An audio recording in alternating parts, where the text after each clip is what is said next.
Hi, I'm Bill O'Reilly. Thanks for watching us tonight. We'll get to the Libyan situation in a moment, but first, President Obama on vacation. That is the subject of this evening's Talking Points memo. You may remember that left-wing partisans hammered President Bush every August because he vacationed at his ranch in Crawford, Texas. How could he, the lefties wailed, when the Iraq war was raging? Well, now we have criticism from some on the right, directed at President Obama, currently relaxing with his family on Martha's Vineyard. How can he do that, they say, when the country is tottering economically? Unlike Mr. Bush, who was defiant about his vacation time, Mr. Obama doesn't want to be photographed having fun, obviously sensitive to the terrible economy. Now, fair-minded Americans understand that presidents deserve downtime with their families, and these guys do work on vacation just as I and millions of other folks do as well. And here's the no-spin upside. It's absolutely better for all of us, if President Obama stays out of economic matters for a while, because at this point he's not helping. Obamacare, job killer, no question. Tax hikes during a recession, poison a business, which is now scared to expand. Increased federal regulations, cutting into profits and causing banks to hoard, not lend money. The debt debate debacle, incredibly harmful to the American economy. We need to drastically cut federal spending, not tiptoe through the fiscal tulips. Mr. Obama and his economic advisors are on the wrong side of all of these issues. So if he's golfing, I'm happy. Get him away from the economy. Now, if you think that assessment's unfair, you're misguided, because in his own words, the president will not admit his economic vision has been wrong. Look, we've actually made the right decisions. Things would have been much worse had we not made those decisions. That's not that satisfying if you don't have a job right now, and I understand that. And I expect to be judged a year from now on whether or not things have continued to get better. Have continued to get better? Good grief. What exactly is getting better, Mr. President? I mean, come on. Most Americans well understand the problem. In fact, a recent Gallup poll says 71% of us believe the president's doing a poor job managing the economy. Just 26% think he's doing a good job, and some of them are communists. That's just a joke for those of you taking notes for George Soros. But still we have guys like billionaire Warren Buffett, no relation to Jimmy, who wants more taxes on wealthy Americans and investors. Writing in the New York Times, Mr. Buffett laments he's not paying enough to the feds, because his capital gains are taxed at 15%, not 35%, as straight income is. Of course, increasing the cap gains tax would inhibit investment and further damage the American people. Buffett has to know that, but still clings to the erroneous belief that further taxing the rich is an economic solution. Perhaps like his namesake Jimmy, old Warren is spending some time in Margaritaville. And that's a memo. Now for the top story tonight, reaction. Joining us from Salt Lake City, Wayne Rogers, an investor and entrepreneur. And from Los Angeles, economist Ben Stein, who's also an actor at times. All right, Mr. Stein. Now, you know that everything I said in that memo is true, correct?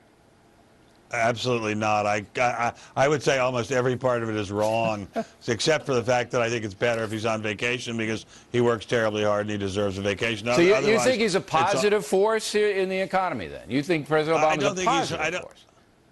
I don't think he caused the recession. No, but now, is he a positive force, Mr. Stein?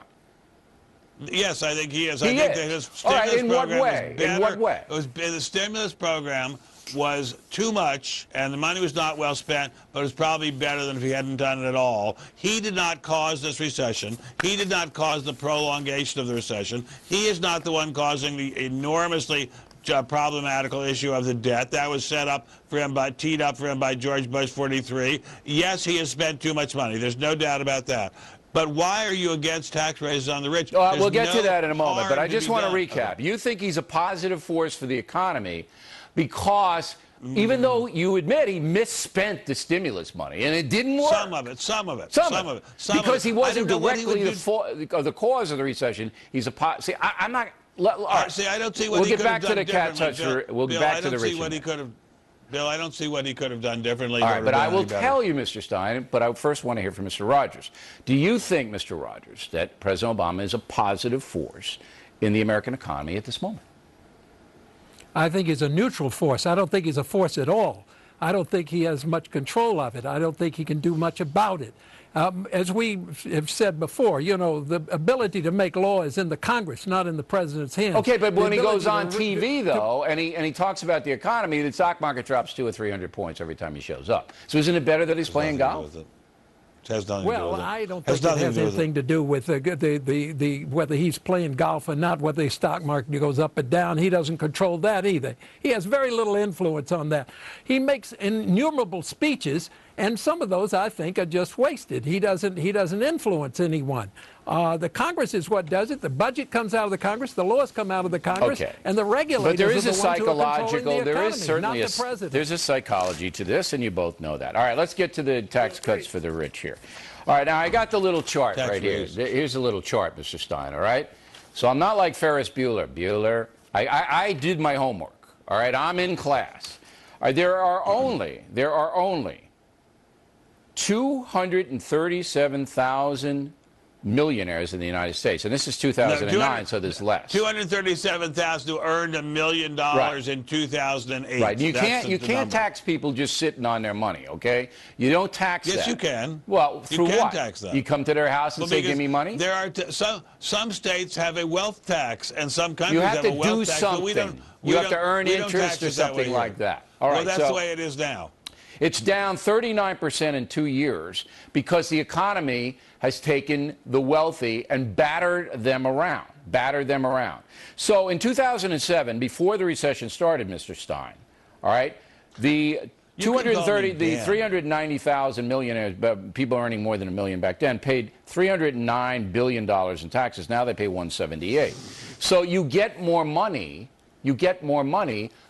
The better the economy is. So you just can't. Absolutely. If you take, without question. Right. If you take, then you're helping the recession. You're feeding the flames. That's not true. Sure it is. That isn't true. I mean, there's no correlation. I'm going to call you Mr. O'Reilly. There's no correlation, Mr. O'Reilly, between tax rates on millionaires and people above that level, billionaires, and the growth of the economy. What do you think business people are?